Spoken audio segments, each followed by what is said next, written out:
26 August 1907 कलकत्त्याच्या उच्च न्यायालयाबाहेर प्रचंड गर्दी जमली होती. स्वातंत्र्य सैनिक बिपिनचंद्र पाल यांच्या खटल्याचा निकाल लागणार होता. संपूर्ण वातावरणात तणाव आणि असंतोष भरून राहिला होता. काही क्षणांतच न्यायालयाचा निकाल जाहीर झाला. बिपिनचंद्र पाल यांना 6 महिन्यांच्या कारावासाची शिक्षा सुनावण्यात आली. हा निर्णय ऐकताच जनतेच्या मनातील संताप उसळून बाहेर आला. अचानक संपूर्ण परिसर घोषणांनी दणाणून गेला. वंदे मातरम, वंदे मातरम.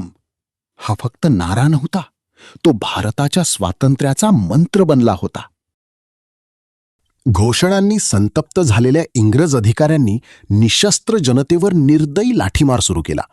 लोक जखमी होत होते, पण त्यांच्या ओठांवर अजूनही एकच शब्द होता, वंदे मातरम.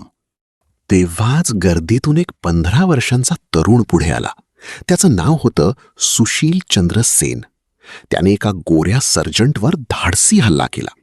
इंग्रज सैनिकांनी त्याला पकडलं आणि भर चौकात चापकाचे फटके मारायला सुरुवात केली.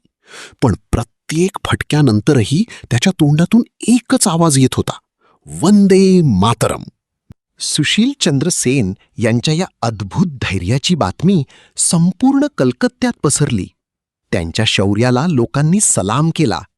वंदे मातरम हे केवळ गीत नव्हतं, ते भारताच्या स्वाभिमानाचं प्रतीक बनलं होतं. आहुतीने सिद्ध केला मंत्र वंदे मातरम. वेदमंत्राहून आम्हा वंद्य वंदे मातरम.